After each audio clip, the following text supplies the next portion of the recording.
Selamat pagi anak-anak ibu semuanya. Apa kabar kalian? Sehat? Ya. Oke, terima kasih sudah datang pada pagi hari ini untuk pelajaran kita. Nah, tetap ya pakai masker setiap saat mau pergi keluar rumah dan tetap jaga jarak ya supaya kita sehat. Baiklah ibu semuanya, pada pagi hari ini kita akan belajar dengan tema Roh Kudus penopang hidup orang beriman. Tapi sebelumnya kita akan bernyanyi terlebih dahulu. Nah, coba dibuka ya buku Kidung Jemaatnya nomor 18. Ya, nomor 18. Tahu lagunya Allah hadir bagi kita, tahu ya? Tahu ya? Oke. Kita nyanyikan sama-sama yuk. Allah hadir bagi kita. 3 ya.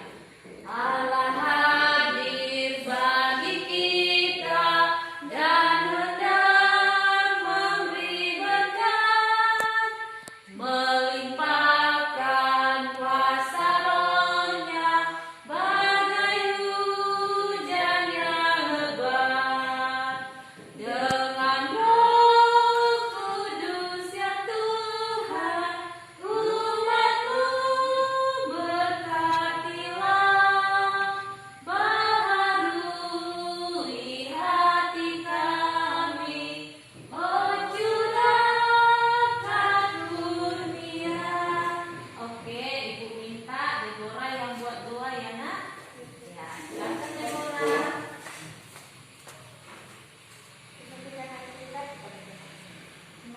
Terima kasih Bapa, dalam Engkau telah memberkati kami hingga hari ini.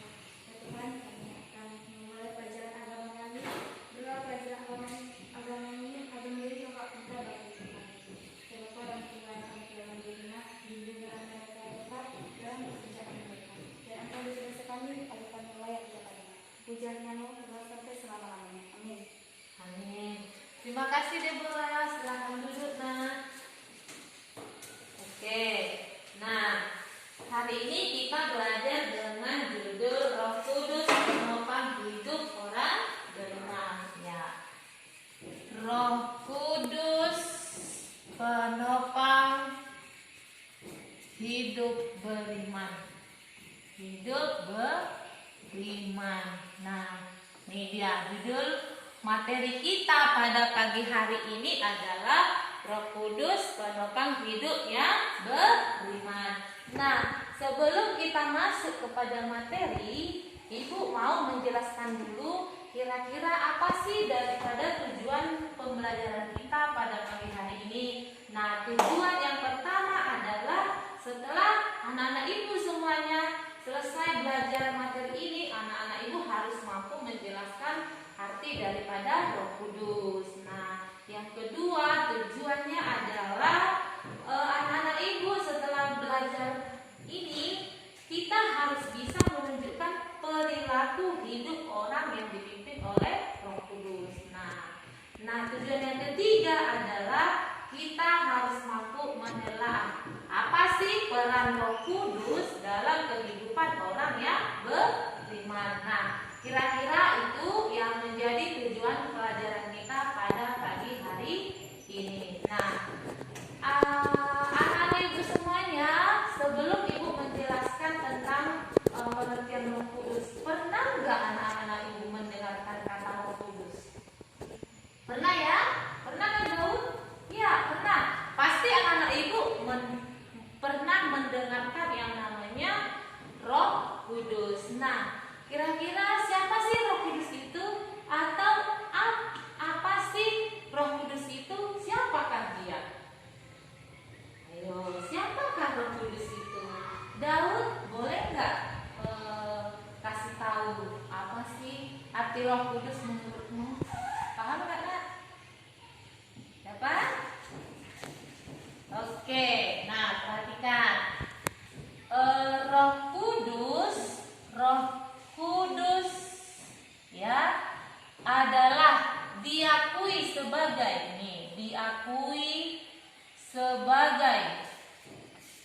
ya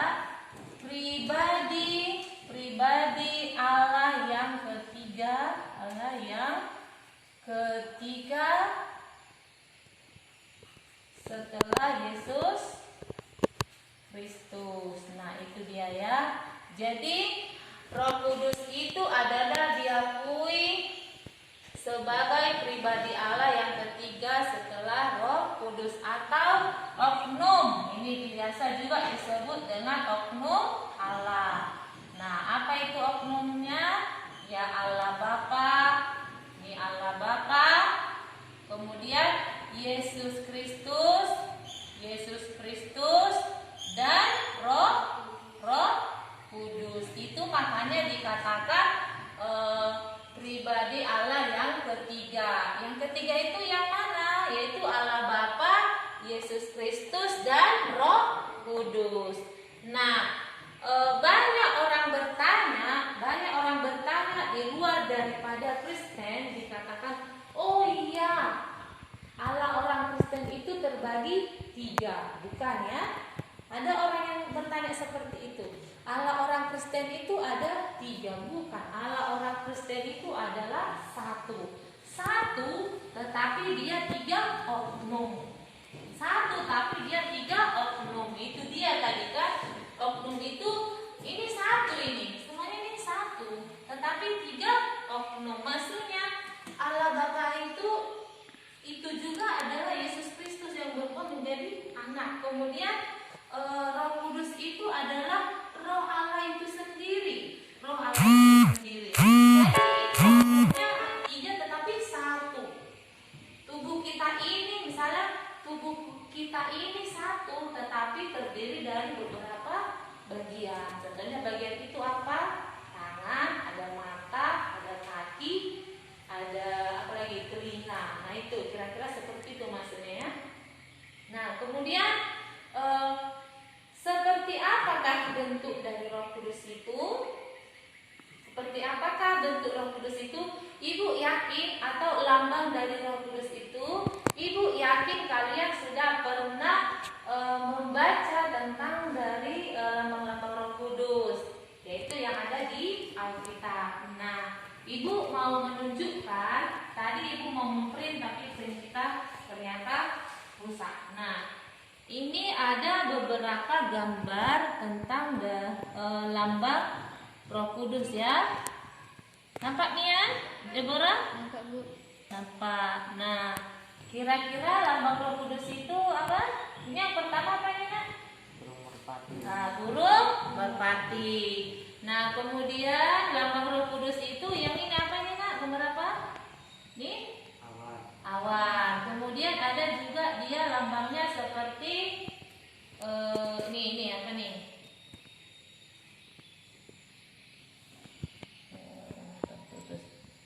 Kemudian lambangnya juga ada seperti lidah api. Lambang Roh Kudus itu tadi ada juga dia disebut seperti merpati, kemudian seperti awan, kemudian seperti lidah api. Nah, itu ya, sampai di situ paham ya? Nah, sampai di situ paham. Kemudian yang berikutnya adalah tentang apa sih pengertian Roh Kudus dari Perjanjian Lama? Nah, dalam Perjanjian Lama istilah Roh Kudus disebut dengan kata ruach. Nah, ini ruach. Nah, istilah Roh Kudus dalam Perjanjian Lama yaitu kata ruach, yaitu berasal dari bahasa Ibrani. Apa ini arti ruach? Ruach itu artinya angin atau nafas Allah. Nah, ini dalam Perjanjian Lama. Perhatikan, dalam Perjanjian Lama istilah Roh Kudus adalah ruach, yang artinya adalah angin atau nafas Allah. Nah, itu dalam bahasa Ibrani. Kemudian dalam Perjanjian Baru.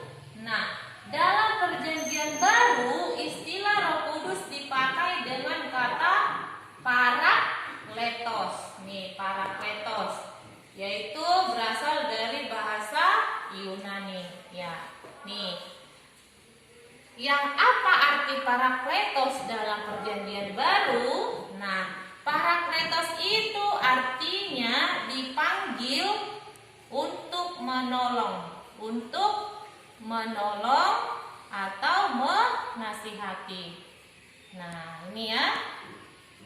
Nah, ini dalam perjanjian baru istilah Roh Kudus dikatakan dengan apa? Istilah apa, Deborah? Parakletos, yaitu artinya adalah apa? Dipanggil untuk menolong dan menasihati. Iya, dipanggil untuk menolong dan menasihati. Nah, itu istilah perjanjian Roh Kudus dalam perjanjian lama dan dalam perjanjian baru. Nah, yang berikutnya sekarang kita akan membahas tentang apa sih pekerjaan Roh Kudus dalam kehidupan orang beriman. Ayo, apa sih pekerjaan Roh Kudus dalam hidup orang beriman? Nah, coba buka dulu bukunya halaman 35. Kira-kira apa sih pekerjaan Roh Kudus dalam hidup orang beriman? Sudah dapat?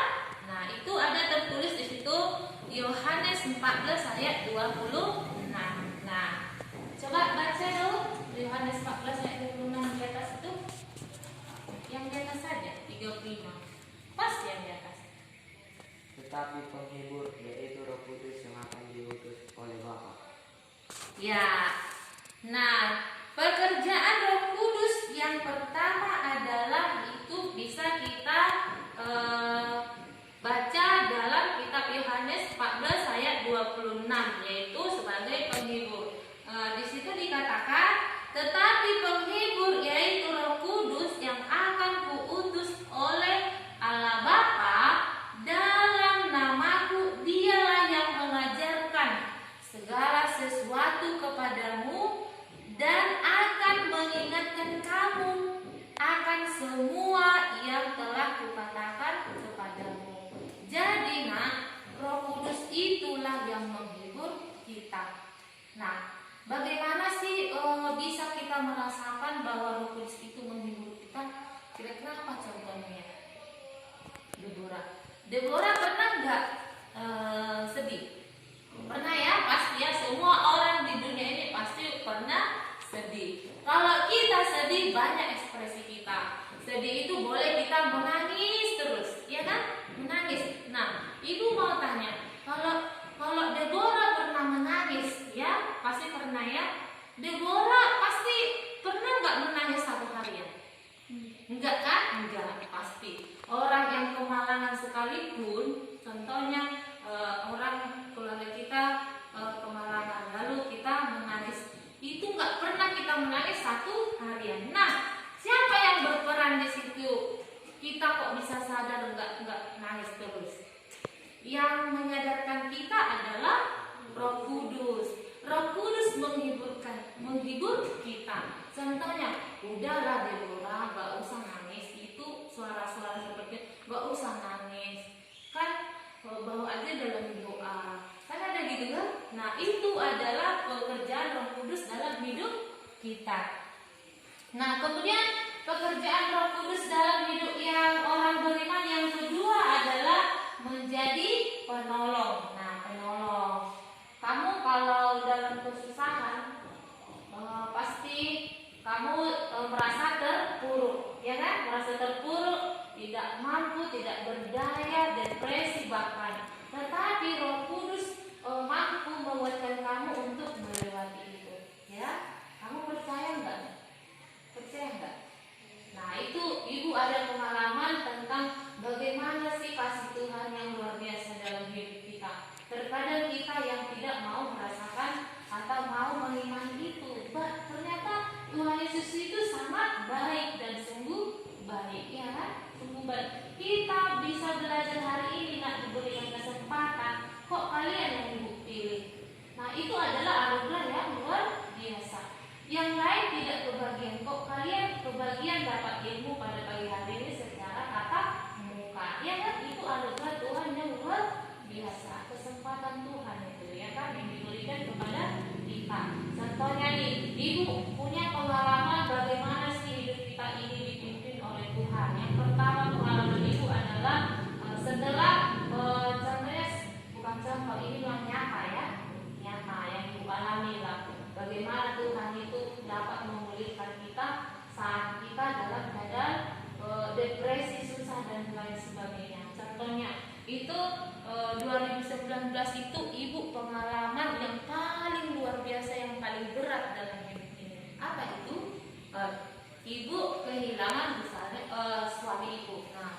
di saat beberapa bulan setelah kehilangan suami, anak ibu Jerry mengalami kecelakaan. Ya, mungkin kalian pernah dengar dia ya.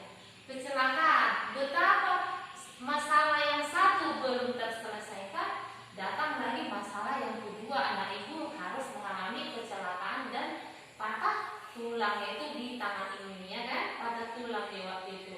Jadi di saat itu ibu sudah banyak depresi. Yang mana yang satu belum selesai, datang lagi yang ini. Tapi nak, luar biasa. Tuhan itu luar biasa menolong kita. Dia menghibur kita, ya kan? Asal yang penting ibu merasakan sudahlah Tuhan. Itu prinsip itu seperti itulah waktu itu 2019. Sudahlah Tuhan, sudah Tuhan kasih ini cobaan.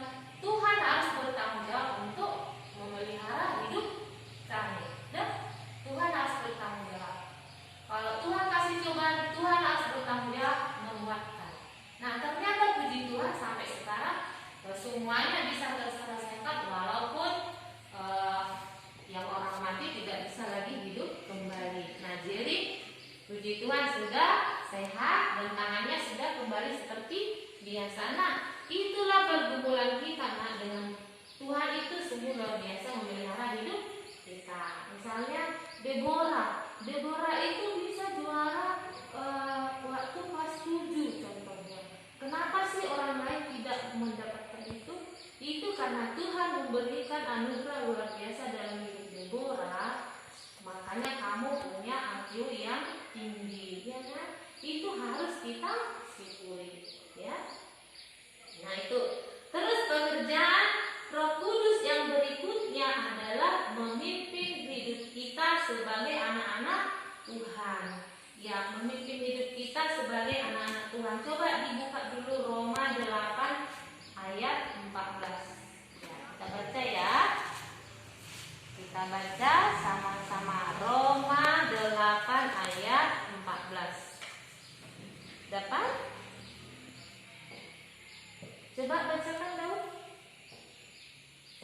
Roma 8 ayat 14. Semua orang yang dipimpin oleh Roh Allah adalah anak Allah. Ya, semua orang yang dipimpin oleh Roh Allah itu adalah anak Allah. Mau nggak dipimpin Roh Allah? Mau kan? Kalau kita dipimpin Roh Allah, berarti kita disebut anak-anak Allah. Mau nggak jadi anak-anak Allah? Mau nggak jadi pewaris kerajaan surga? Pasti mau. Jadi maulah dipimpin oleh Roh Kudus. Jangan dipimpin oleh roh jahat. Supaya kita ini disebut sebagai anak-anak Allah. Karena firman Tuhan, orang yang dipimpin Roh Allah berarti dia adalah anak Allah. Mau kan jadi anak Allah semuanya? Oke, laksanakan ya. Terus pekerjaan yang kedua yang berikutnya adalah menolong mematikan perbuatan daging, mematikan perbuatan daging dan melakukan pekerjaan roh, yaitu yang ada nanti di Galatia 5 ayat 22. Nah, artinya di sana mematikan mematikan perbuatan daging. Apa itu perbuatan daging? Apa contohnya? Perbuatan daging itu bisa jadi mencuri, ya kan? Ingat tahu? Mencuri itu adalah perbuatan daging. Nafsu-nafsu duniawi kita. Nah, itu adalah perbuatan daging. Tadi contohnya apa dong? Mencuri. Apalagi nomor perbuatan daging? Ya, memakai narkoba itu perbuatan daging. Berkelahi, melawan orang tua, apalagi banyak sekali contoh perbuatan daging ya. Nah itu adalah pekerjaan Roh Kudus, mematikan perbuatan daging supaya kita melakukan perbuatan roh. Nah, perbuatan roh itu contohnya apa? Kasih, ya kan? Ada sukacita, ada damai sejahtera, ada apa lagi? Iya, kesabaran, apa lagi? Kemurahan. Nah itu. Jadi kalau misalnya gini, Daud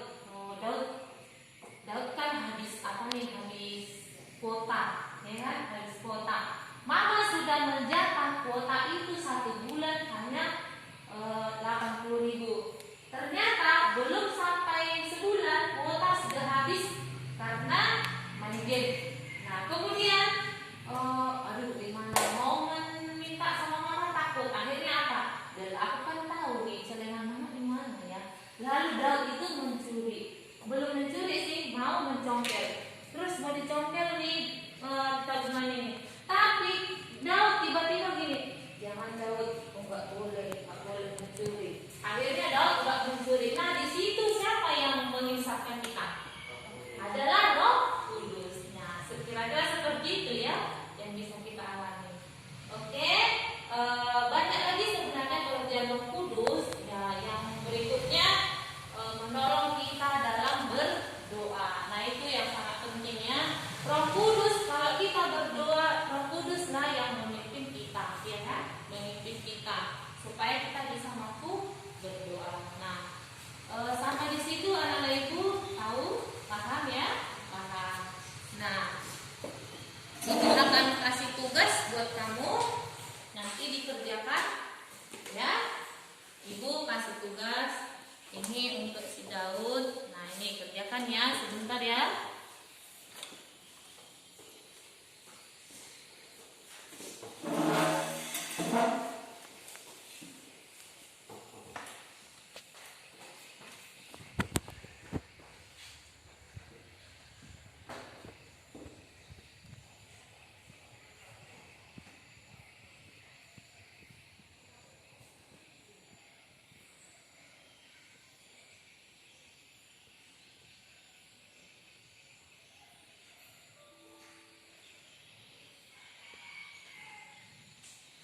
Oke ya, ya.